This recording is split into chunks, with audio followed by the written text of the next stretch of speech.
Hello friends, Ram Ram, जय श्री कृष्ण। आप सब कैसे हो? आशा करती हूँ आप सब बहुत बहुत अच्छे होंगे और मैं तो ठीक ही हूँ, जैसे आप देख रहे हो फ्रेंड्स।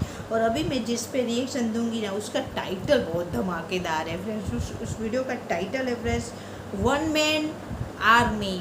जो वन मैन आर्मी है ना फ्रेंड्स, वो महाराणा प्रताप जी पे मतलब बहुत ही अच्छे से ये सेंटेंस जाता है। अगर मेरे को लगता है कि कोई पे अगर इस दुनिया में ये वन मैन आर्मी अगर ये सेंटेंस जाता होगा तो ये हमारे महाराणा प्रताप जी है फ्रेंड्स। तो ये वीडियो भी है महाराणा प्रताप जी की फ्रेंड्स। और इस वीडियो में लिखा है, जिसकी कहानी इतिहास के पन्नों से निकाल दी गई। ये थोड़ी दुखद थोड़ी नहीं, बहुत ही दुखद बात है फ्रेंड्स। तो आइए पहले देख लेते हैं वन मैन आर्मी, हमारे महाराणा प्रताप जी का वीडियो, उसके बाद हम बात करेंगे।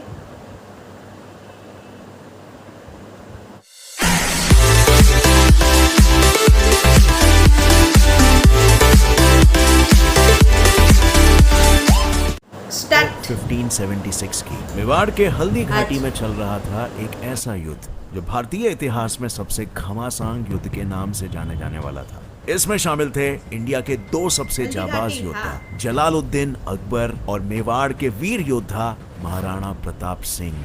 इस युद्ध को घमासान इसीलिए माना जाता है क्योंकि इसमें दोनों भी पक्ष की सेना में जमीन आसमान का फर्क था। जहां एक तरफ महाराणा प्रताप की 20,000 की सेना तलवार और भालों से लड़ रही थी, वहां अकबर के 80,000 आदमी बड़ी बड़ी बंदूकों से महाराणा की सेना को मार गिरा रहे थे। साथ ही अकबर के पास महाराणा प्रताप की सेना से 3 गुना ज्यादा हाथी थे और उनके पास सिर्फ हल्दी घाटी के युद्ध में इतने घोड़े थे जितने महाराणा प्रताप की पूरी सेना के पास कभी नहीं थे। और अकबर का सबसे बड़ा हथियार था महाराणा प्रताप का भाई, जिन्होंने युद्ध के वक्त अकबर से हाथ मिला लिया था। अब ये सब सुनकर तो जाहिर है कि ये जंग अकबर ही जीतेगा, लेकिन आपको ये जान के हैरानी होगी कि इतना सब होने के बावजूद ये जंग के विजेता महाराणा प्रताप थे, जिससे अब ये सवाल खड़ा होना लाजमी है कि आखिर वो कैसे कर पाए। वेल, हेलो फ्रेंड्स, मैं हूं गौरव और आज जो कहानी मैं आपको सुनाने वाला हूं वो सच होने के बावजूद हिस्ट्री टेक्स्ट बुक्स के हिसाब से झूठ है, क्योंकि उनका कहना है कि महाराणा रणभूमि छोड़कर भाग गए थे और युद्ध में जीता अकबर। लेकिन ये नैरेटिव आखिर कहां से आया और क्यों ये इतना प्रोपोगेट किया गया? चलिए सुलझाते हैं इस गुत्थी को in a today's video titled Maharana Pratap story that is erased from history. Haldighati की कहानी के तय तक पहुंचने से पहले हमें समझना होगा कि उस समय यानी कि 16वीं सदी में भारत की स्थिति कैसी थी।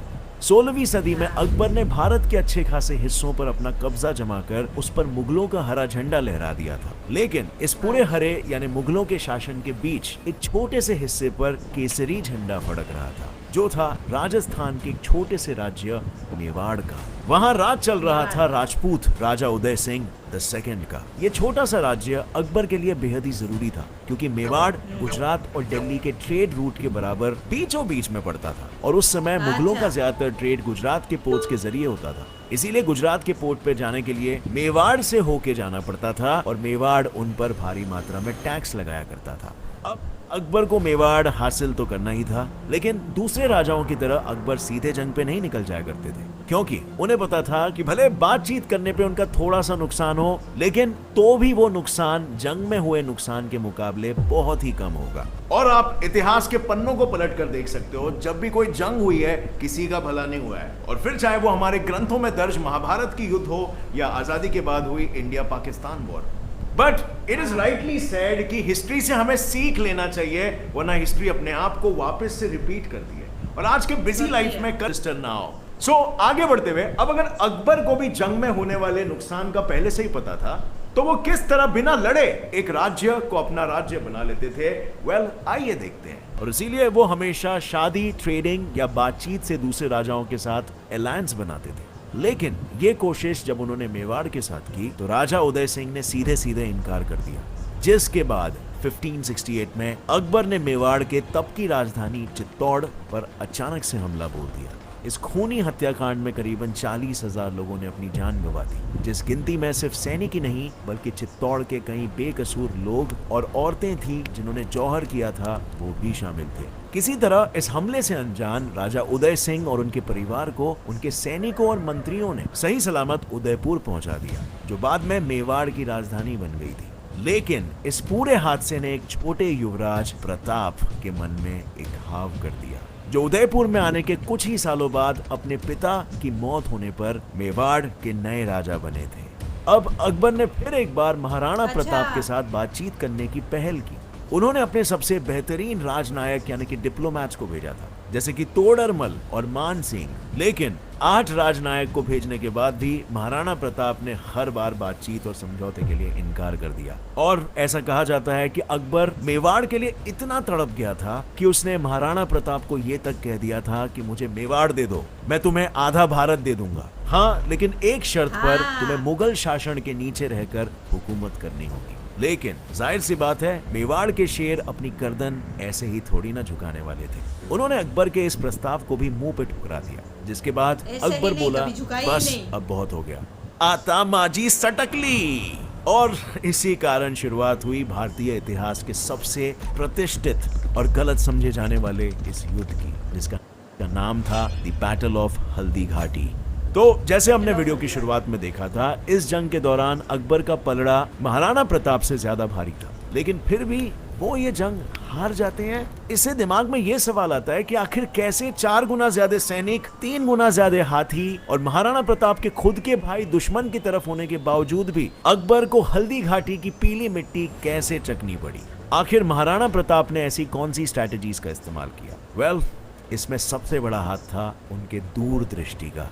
जब किसी ने हल्दी घाटी के युद्ध की कल्पना तक नहीं की थी, उससे पहले ही महाराणा प्रताप ने पूरे युद्ध की योजना बना ली थी। लेकिन उन्हें कैसे पता चला कि युद्ध होके ही रहेगा? अब उसके पीछे का कारण ये था कि जब जब वो अकबर की ओर से आए हुए मंत्रियों से समझौते के लिए बात करते थे और महाराणा उन्हें इनकार कर देते थे, तब तब उन्हें लगता था कि अकबर के साथ जंग की संभावनाएं बढ़ती जा रही है। और इसीलिए उन्होंने फिर जंग से पहले ही योजनाएं बनाने की शुरुआत कर दी, जहां सबसे पहले तो उन्होंने खुद को एक ऐसी जगह पर प्लेस कर दिया कि अगर अकबर उन पर हमला करना चाहे तो उनकी सेना को हल्दी घाटी से गुजर कर ही आना पड़ेगा। और ध्यान रहे कि हल्दी घाटी कोई आम घाटी नहीं थी, उसकी खासियत यह है कि वो कुछ ऐसी दिखती है। अब जैसे कि आप देख सकते हो, उसके बीच से गुजरने की जगह बहुत ही कम है, यानी एक समय पर सिर्फ कुछ ही लोग इसे पार कर सकते हैं। और इसीलिए इस बात से फर्क नहीं पड़ता कि अकबर की सेना कितनी ही बड़ी थी, अगर उन्हें उस घाटी को पार करना था तो उन्हें इस पतली गली से एक एक करके, यानी थोड़े थोड़े लोग करके ही गुजरना पड़ता। और दूसरी चीज जिस पर महाराणा प्रताप का ध्यान गया था वो ये कि चित्तौड़ पर हुए हमले के दौरान अकबर की सेना का सबसे बड़ा हथियार और उनका एक्स फैक्टर था उनका तोप। इन्हीं तोपों के कारण मुगल सेना चित्तौड़ की दीवारों को तोड़कर अंदर घुसे थे, पर ये तोपे बहुत ही बड़े हुआ करते थे और हल्दी घाटी की गली इतनी छोटी थी कि मुगल अपने तोप लेकर गुजर ही नहीं पाते, यानी उन्हें इस जंग में अपने एक्स फैक्टर के बिना ही लड़ना पड़ता। अब तीसरी चीज जो उन्होंने की वो थी हल्दी घाटी के भील काबिले के लोगों को अपनी सेना में शामिल कर देना, क्योंकि महाराणा को यह पता था कि किसी भी जंग में जीतने के लिए बड़ी सेना या ज्यादा हथियारों की नहीं, बल्कि जहां लड़ रहे हैं उस जमीन की ज्यादा जानकारी होनी चाहिए। इसीलिए उन्होंने भील काबिले के लोगों को इस युद्ध में शामिल किया, जो तीर चलाने में जाबाज थे। वो पहाड़ के ऊपर चढ़कर मुगल सेना के सैनिकों को अपने तीरों से खत्म कर रहे थे और साथ ही जंग की हर खबर वो ऊपर से देखकर महाराणा प्रताप को दे रहे थे। इन्हीं सारी रणनीतियों पर भरोसा कर महाराणा प्रताप 18 जून 1576 की तपती धूप में हल्दी घाटी पर मुगलों से लड़ने पहुंच चुके थे। ये युद्ध काफी समय तक चला, जिसमें फिर महाराणा प्रताप का आमना सामना हुआ मुगलों के सेनापति मान सिंह से, जो अपने युद्ध हाथी पर सवार थे। और यहीं पर कहानी आती है उनके लोकप्रिय घोड़े चेतक की, जिसमें उसने अपने पैरों से उस युद्ध हाथी पर इस आक्रोश से वार किया कि वो हाथी पूरी तरह हिल गया और मानसिंह जमीन पर गिर गए। लेकिन उस समय हाथी की सूंड पर तलवारें बांधी जाती थी, जिसके कारण चेतक का एक पैर पूरी तरह कट गया था। अब जो कि चेतक चल नहीं पा रहा था, तो इस मौके का फायदा उठाते हुए फिर कुछ मुगल सैनिक महाराणा प्रताप की ओर तेजी से बढ़ने लगे। पर उसके बाद जो हुआ उसे आज तक पूरी दुनिया नहीं भुला पाई है। नदी के तरह खून बहने के बावजूद चेतक वहां से तेजी से दौड़ पड़ा, और वो भी बिना रुके पूरे 5 किलोमीटर तक। उसने खाई के ऊपर से लगभग 27 मीटर्स तक की छलांग मारी और दूसरी तरफ पहुंचते ही उसने महाराणा प्रताप को उतारकर अपना दम तोड़ दिया।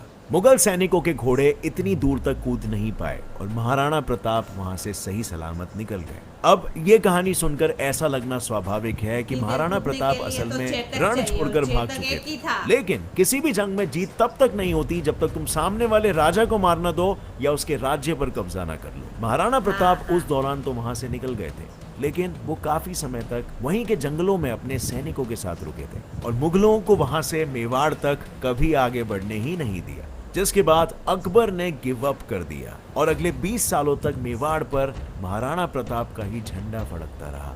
लेकिन हमारी स्कूल की किताबों में यह लिखा गया है कि महाराणा प्रताप जंग छोड़कर भाग चुके थे, मेवाड़ पे अकबर ने कब्जा कर लिया था। अब ऐसा आखिर क्यों लिखा है और इतनी बारीकी से पूरे युद्ध को प्लान करने के बावजूद क्यों टेक्स्ट बुक्स महाराणा प्रताप के बारे में कहते हैं कि he lacked patience, control and military planning. दरअसल हमारे देश में इतिहास इतिहासकार नहीं बल्कि सरकार और पॉलिटिशियंस लिखते हैं। अब राजस्थान की ही बात ले लो, राजस्थान में जैसे जैसे सरकार बदली वैसे वैसे महाराणा प्रताप का इतिहास की किताबों में रोल बदला। किसी सरकार के हिसाब से वो महान थे और किसी सरकार के हिसाब से वो मुगलों से डरकर भाग गए थे। लेकिन आज हमने देखा कि हल्दी घाटी के युद्ध का सच क्या था और ये सच आज भी मेवाड़ में रहने वाले लोकल लोगों की जुबान पे है। और ऐसा सिर्फ महाराणा प्रताप के साथ ही नहीं हुआ, बल्कि ऐसा कई सारे राजा महाराजाओं के साथ हुआ कि हमारी इतिहास की किताबें हमें उनके बारे में झूठ सिखाती है और कई महान राजाओं का तो इन किताबों में जिक्र तक नहीं है। क्या ऐसे कोई राजा की कहानी आपको पता है? मुझे नीचे कमेंट सेक्शन में जरूर बताना और साथ ही अगर इस वीडियो से कुछ भी नया सीखने मिला या जानने मिला तो एक लाइक जरूर ठोकना।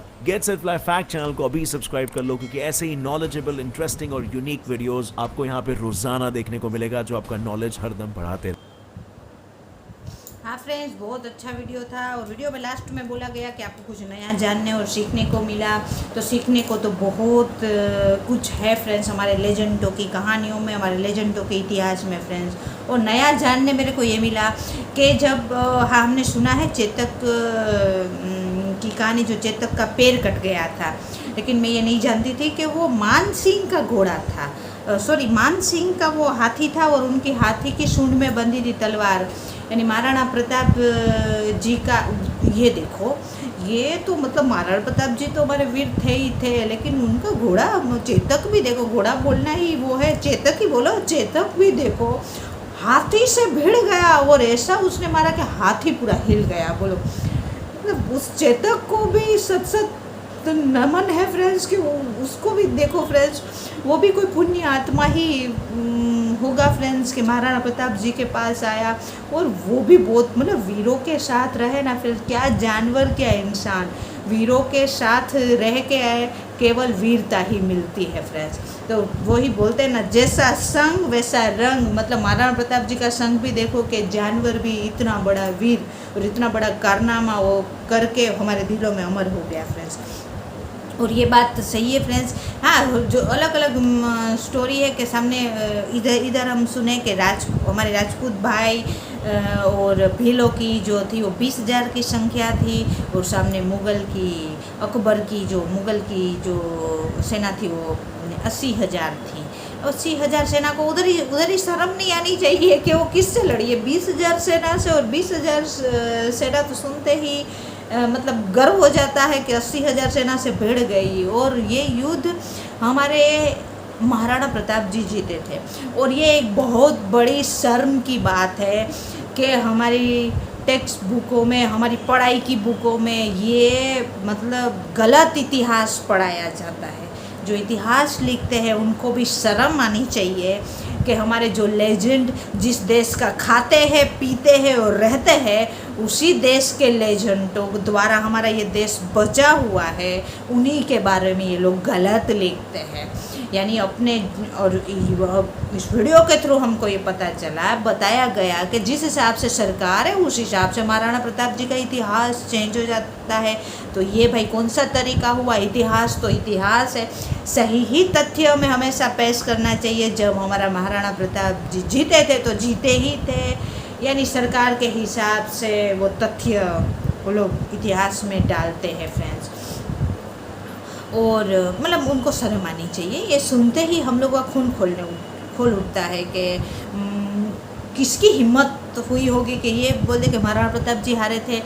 अरे 80,000 की सेना के सामने जब 20,000 सेना उतरी गई, उधर ही महाराणा प्रताप जी की जीत हो गई, उनकी वीरता की जीत हो गई। और महाराणा प्रताप जी अजय थे, जब तक जिए हैं अजय ही जिए हैं, और जब वो गुजर गए तभी वो अजय ही गुजरे हैं, उनको कोई हरा ही नहीं पाया। और अकबर तो जिनके बलबूते पे सब उछलते थे, और आज के इतिहासकार पता नहीं अकबर को महान कैसे बोल देते हैं, वही हमको नहीं समझ में आया। अरे जिस इतिहासकारों, आपको शर्म आनी चाहिए कि आप जिन अकबर को महान बोलते हैं, वो अकबर महाराणा प्रताप जी के सामने कभी आया ही नहीं है। वो पूरा हिंदुस्तान का राजा बादशाह बोलता था अपने आप को, लेकिन महाराणा प्रताप जी के सामने ही नहीं आया है। तो थोड़ा वो सब भी तो देख के इतिहास लिखो, कैसे लिख देते हैं कि महाराणा प्रताप जी हार गए थे। मतलब मेरे को तो बहुत गुस्सा आ जाता है ये सब सुनती हूँ। गलत तथ्यों को क्यों पेश करते हैं और क्यों बदनाम करते हैं हमारे लेजेंड को। और इसी लेजेंड के वजह से हमारा देश खड़ा है और हम इस देश में खड़े हैं फ्रेंड्स। उसी लेजेंडों की तो पूजा करनी चाहिए, और ये लोग गलत लिख देते हैं फ्रेंड्स। तो इतिहासकारों को शर्म आनी चाहिए अगर ये ऐसा इतिहास लिखते हैं, तो वो रहती ऐसा इतिहास फिर हम लोगों को पढ़ाते हैं। तो ये वीडियो बहुत बहुत अच्छी थी फ्रेंड्स, मेरे को तो ये वीडियो बहुत अच्छी लगी। आपको मेरा रिएक्शन अच्छा लगा हो तो वीडियो को लाइक, चैनल को सब्सक्राइब जरूर करना। ओरिजिनल वीडियो का लिंक मैं डिस्क्रिप्शन में दे दूँगी फ्रेंड। ओरिजिनल वीडियो को देखो और ओरिजिनल चैनल को भी ज़रूर सब्सक्राइब करो। और आपको कोई रिएक्शन करवाना है तो आप कमेंट्स कर सकते हो फ्रेंड्स। और अब मिलते हैं फ्रेंड ऐसे ही किसी नॉलेजेबल वीडियो में। बाय बाय, जय हिंद, वंदे मातरम, बाय बाय।